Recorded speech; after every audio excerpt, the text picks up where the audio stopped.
Καλησπέρα σας, καλημέρα σας.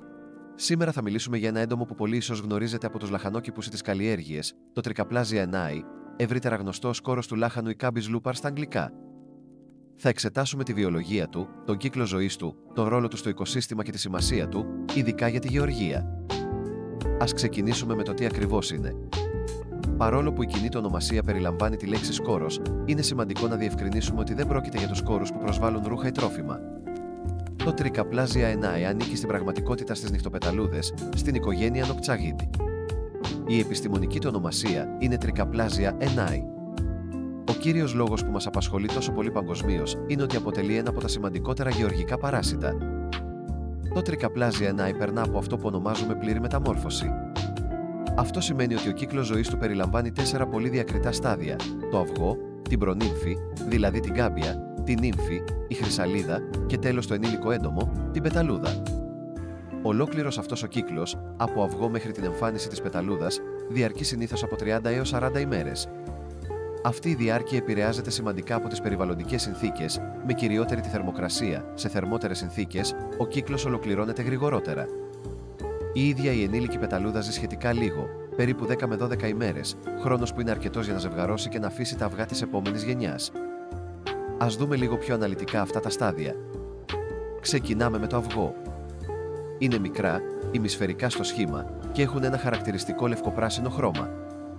Η θηλυκή πεταλούδα τα αποθέτει συνήθως στην κάτω πλευρά των φύλων, είτε μεμονωμένα είτε σε μικρές ομάδες. Από το αυγό εκολάπτεται η προνύμφη, η γνωστή μας κάμπια. Και εδώ πρέπει να τονίσουμε, αυτό είναι το στάδιο που προκαλεί όλη τη ζημιά στα φυτά. Η κάμπια είναι συνήθως πράσινη, με χαρακτηριστικές λευκές γραμμές κατά μήκος του σώματός της. Ένα άλλο γνωρισμά της είναι ο τρόπος που κινείται, σαν να σχηματίζει βρόχο η καμάρα, γι' αυτό και στα αγγλικά ονομάζεται LOPR. Καθώς μεγαλώνει, περνά από 5 διαφορετικά προνυμφικά στάδια, αλλάζοντας δέρμα κάθε φορά.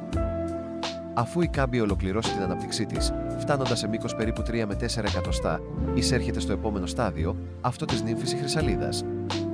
Δημιουργεί ένα λεπτό, μεταξένιο κουκούλι, συχνά κρυμμένο στην κάτω πλευρά ενός φύλου ή ανάμεσα σε φυτικά υπολείμματα.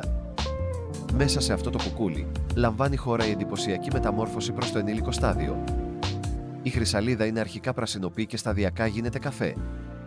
Τέλος, από τη χρυσαλίδα βγαίνει η ενήλικη πεταλούδα. Είναι μια νυχτοπεταλούδα μεσαίου μεγέθους, με άνοιγμα φτερών γύρω στα 3 με 4 εκατοστά και έχει ένα γκριζοκαφέ χρώμα. Είναι νυκτόβια, δηλαδή δραστηριοποιείται κυρίως τη νύχτα. Το πιο χαρακτηριστικό της γνώρισμα, που βοηθά στην αναγνώριση, είναι ένα μικρό, ασημί λευκό σημάδι στα μπροστινά φτερά, που μοιάζει με κοιλίδα ή με το νούμερο 8. Ένα πολύ σημαντικό κομμάτι για να καταλάβουμε τη σημασία αυτού του εντόμου είναι οι διατροφικές του συνήθειες. Και εδώ υπάρχει μια κρίσιμη διαφορά μεταξύ της κάμπιας και της πεταλούδας.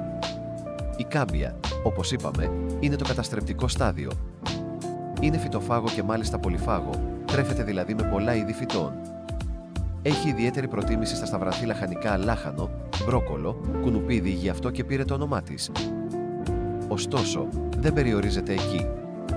Προσβάλλει επίσης ντομάτες, πατάτες, βαμβάκι, μαρούλια και πολλά άλλα. Η ζημιά που προκαλεί είναι το μάσιμα των φύλων, δημιουργώντας χαρακτηριστικές ακανόνιστες τρύπες. Αντίθετα, η ενήλικη πεταλούδα τρέφεται αποκλειστικά με νέκταρα από λουλούδια. Δεν προκαλεί καμία άμεση ζημιά στα φυτά, αλλά ο ρόλος της είναι καθοριστικός για την αναπαραγωγή και τη διασπορά του είδους. Παρά το γεγονός ότι είναι παράσιτο, το Trichoplasia enai παίζει και το δικό του ρόλο στο οικοσύστημα, κυρίως ως πηγή τροφής για πολλούς άλλους οργανισμούς. Έχει ένα ευρύ φάσμα φυσικών εχθρών που βοηθούν στον έλεγχο των πληθυσμών του. Σε αυτούς περιλαμβάνονται παρασιτοειδή έντομα, όπως μικροσκοπικές φύκες, σαν τη στρίκα γράμμα που αφήνουν αυγά μέσα στα αυγά του σκόρου, ή τη σκοουπαντόουσομο που παρασιτούν τις κάμπιες και κάποιες μύγες. Επίσης, πολλά αρπακτικά έντομα τρέφονται με τις κάμπιες, όπως οι πασχαλίτσες, οι χρύσοπες και διάφορα αρπακτικά σκαθάρια.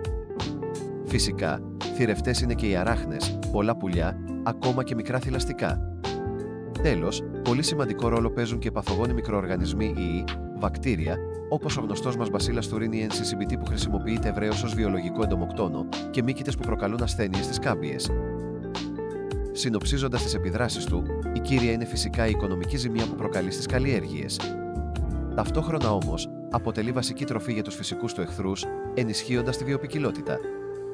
Επίσης, ανταγωνίζεται άλλα φυτοφάγα έντομα για τους ίδιους φυτικούς σπόρους. Σε πολύ μικρό βαθμό, οι ενήλικες πεταλούδες, καθώς επισκέπτονται άνθη για νέκταρ, μπορεί να συμβάλλουν στην επικονίαση, αν και αυτός ο ρόλος είναι δευτερεύον. Όσο για το που το συναντάμε, είναι ένα πολύ προσαρμοστικό είδος. Το βρίσκουμε κυρίως σε γεωργικές περιοχές, αγρούς, λαχανόκηπους, θερμοκήπια, αλλά και σε λιβάδια ή άλλες ανοιχτές περιοχές όπου υπάρχουν κατάλληλα φυταξενιστές. Προτιμά θερμά και εύκρατα κλίματα, αλλά είναι γνωστό ότι μπορεί να μεταναστεύσει σε μεγάλες αποστάσεις, φτάνοντας ακόμα και σε ψυχρότερες περιοχές κατά τη διάρκεια του καλοκαιριού. Πώς σχετιζόμαστε λοιπόν εμείς οι άνθρωποι με το Trichoplasia annai? Κυρίως το αντιμετωπίζουμε ως γεωργικό παράσιτο και γι' αυτό αναπτύσσουμε μεθόδους διαχείρισης και καταπολέμησης. Ένα ερώτημα που συχνά προκύπτει για τα έντομα, ειδικά τις κάμπιες, είναι αν προκαλούν αλλεργίες. Στην περίπτωση του σκόρου του λάχανου, η απάντηση είναι πως γενικά όχι, δεν θεωρείται σημαντικό αλλεργιογόνο για το γενικό πληθυσμό. Οι κάμπιες του δεν διαθέτουν τις πνιστικές ή ερεθιστικές τρίχες που έχουν άλλες κάμπιες. Θεωρητικά, υπάρχει μια πολύ μικρή, σπάνια πιθανότητα άτομα που έρχονται σε πολύ συχνή και στενή επαφή, όπως εργαζόμενοι σε εργαστήρια που τα εκτρέφουν οι αγρότες που αντιμετωπίζουν μαζικές προσβολές, να αναπτύξουν κάποια ευαισθησία στα λεπτά λέπη ή τις τρίχες των ενήλικων πεταλούδων, αλλά αυτό δεν είναι κάτι συνηθισμένο. Φτάνοντας λοιπόν στο τέλος, ας συνοψίσουμε τα βασικά σημεία που είδαμε. Το Trichoplasia annai, ο σκόρος του λάχανου, είναι μια προσαρμοστική νυχτοπεταλούδα με παγκόσμια εξάπλωση. Το κρίσιμο στάδιο από άποψη ζημιάς είναι η προνύμφη, η κάμπια, η οποία είναι πολυφάγο παράσιτο πολλών καλλιεργειών. Παράλληλα, παίζει σημαντικό ρόλο στο τροφικό πλέγμα, αποτελώντας τροφή για πολλούς φυσικούς εχθρούς. Σημαντικό είναι ότι δεν αποτελεί σοβαρό κίνδυνο αλλεργιών για τον άνθρωπο. Η κατανόηση της βιολογίας και της οικολογίας του είναι απαραίτητη για την ανάπτυξη αποτελεσματικών και βιώσιμων στρατηγικών διαχείρισης στις καλλιέργειες μας. Σας ευχαριστώ πολύ για την προσοχή σας.